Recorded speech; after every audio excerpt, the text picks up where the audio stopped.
Hey guys, welcome back to another video. Today I just want to go over 8 recommendations to possibly pick up during the next Barnes & Noble Criterion sale.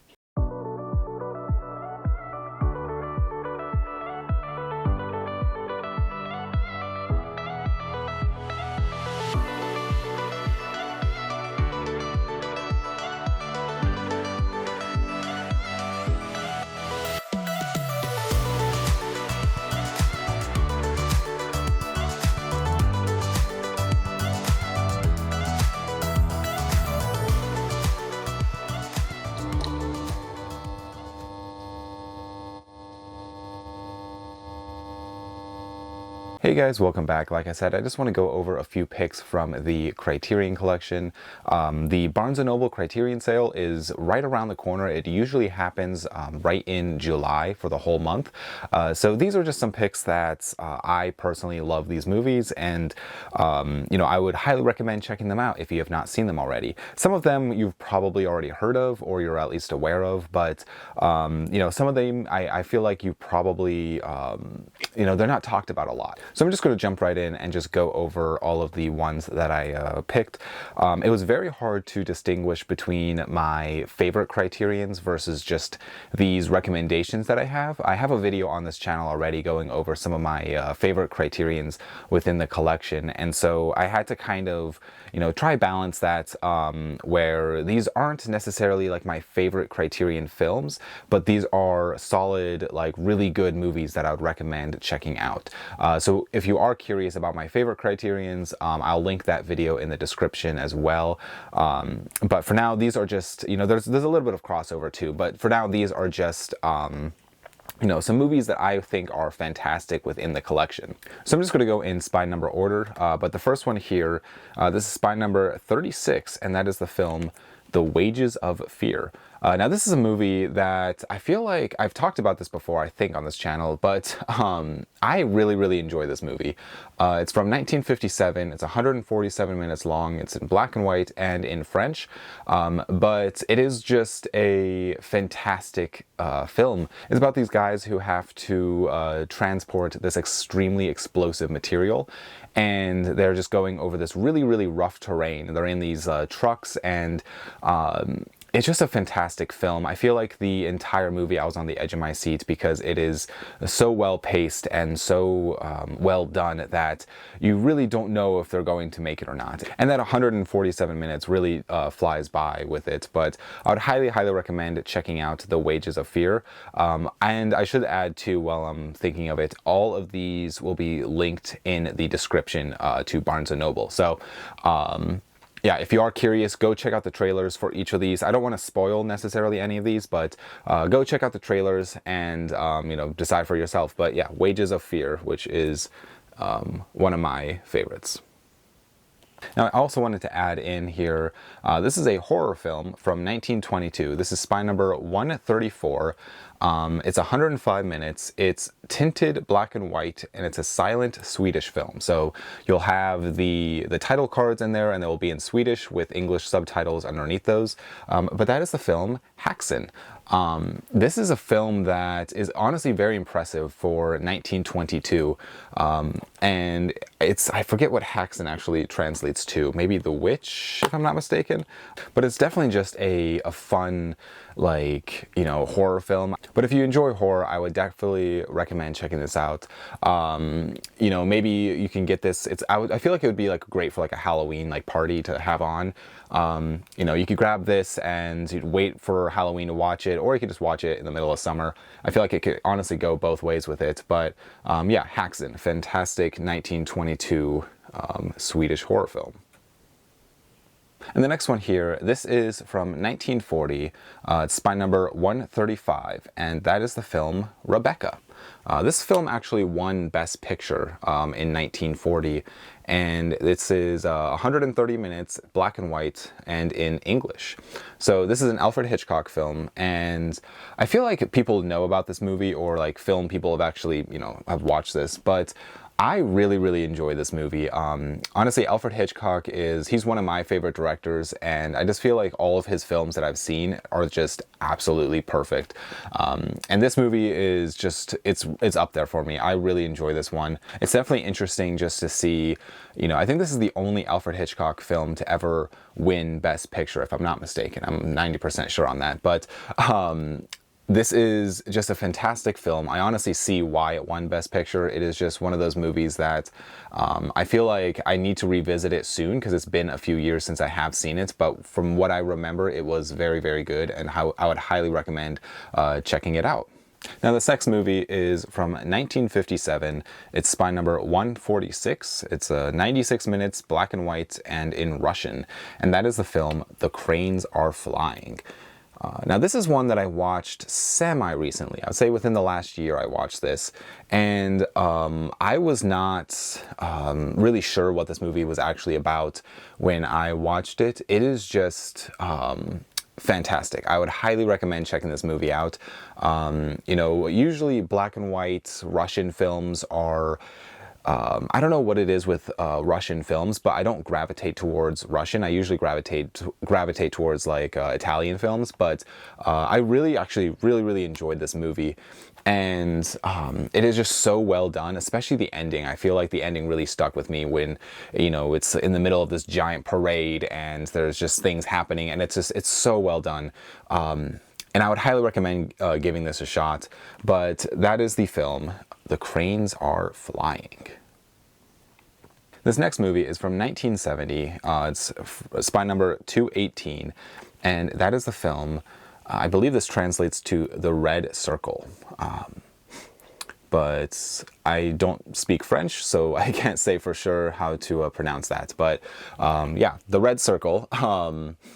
And it's 140 minutes long in French, and it is in color. This was actually out of print for the longest time, and they semi-recently put out a 4K upgrade of this. But when I first watched this, I really didn't know what to expect. But essentially, it's a heist film. And some other things happen within it, but the heist sequence in itself is definitely worth checking out. It is just so well done. It honestly will have you on the edge of your seat too, just like, you know, any of these other ones. But I really enjoyed this. I would highly recommend checking out The Red Circle. And this next movie is from 1952, spy number 221, and that is the film Akiru from Akira Kurosawa. So this one is 143 minutes long in black and white and Japanese. And so I was putting off actually watching this for the longest time, mainly from the length of the film and also just black and white and Japanese. Like, it's just one of those movies that, you know, it's hard to find time to actually sit down, pay attention to it, and actually watch it. But it is definitely rewarding when you do actually sit down and watch it. It is fantastic. I really enjoy this one, but I'm pretty sure Akiru translates to life. I'm 90% sure that's the translation, but yeah, I really enjoyed this one. I feel like it is kind of like examines someone's life and you know, what's it mean to be alive. And Akira Kurosawa is just one of those directors that everything that he has made is just absolutely fantastic. And so, you know, if you do enjoy Akira Kurosawa, I would recommend checking out you know, some of his other work too, because I feel like all of his movies are just really good. But that is the film Akiru. And the next one here, this is from 1979. This is spy number 888, and that is the film Stalker. This is 161 minutes long in color and in Russian. This is a movie by Andrei Tarkovsky, which he is one of my favorite directors, especially within the Criterion collection. I actually just recently watched his movie Nostalgia, and I think Stalker is my favorite of his films. It is a slow-moving but beautiful film, and if you enjoy the works of like Stanley Kubrick or I'm trying to think of other directors, maybe even a little bit of Terrence Malick almost, where it's these beautiful shots, I would highly recommend checking out some Tarkovsky films. I believe Stalker was my first Tarkovsky movie I watched, and it is just it truly is just a masterpiece. And just some of the locations that he found to shoot in, it feels like it's in a different world. And I honestly feel like the least amount of information you know about this movie, the better. Definitely go into it blind, because I feel like it is just it's one of those fantastic films that I wish that I could relive my first experience watching this. But I would love to see this get a 4K upgrade at some point. But yeah, Andrei Tarkovsky's Stalker. Now, before I talk about the last pick that I have, I figured I'd give one quick honorable mention. This is one that's unfortunately not available through Barnes & Noble. So I'm just going to say this, in this video. So this doesn't really apply to the Barnes & Noble 50% off sale, but you can get this during the Criterion sale, like their flash sales that they have. And this is one that I recently watched. This is spy number 338.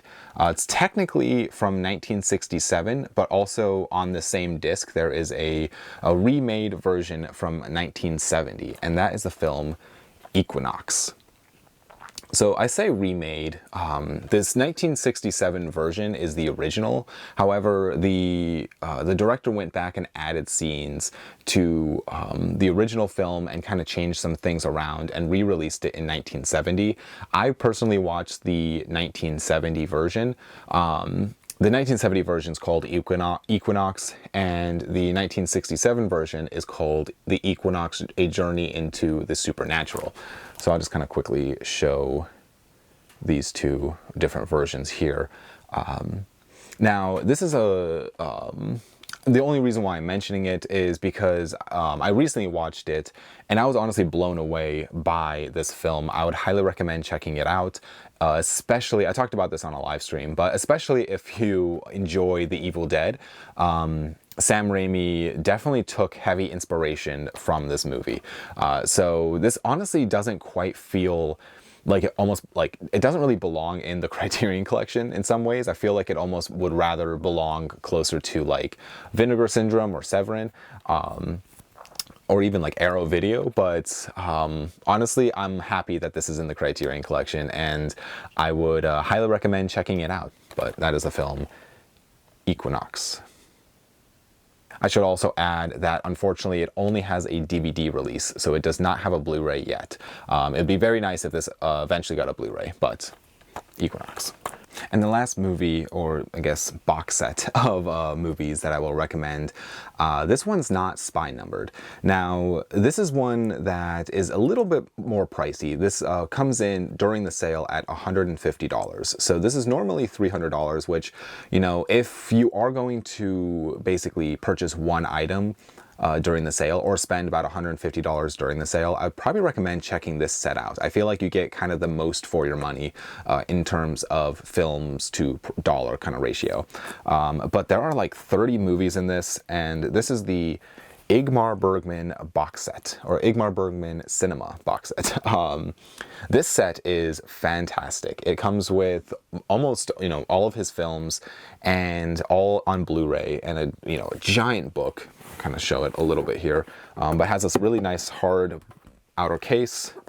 You have the movies and this really thick, I don't know if it'll focus on it or not, but this really thick book, and just all kinds of fun stuff in there. But yeah, let's see how many. You have 30 discs. So there is some supplement disc, and let's see, there's 28 movies, I think.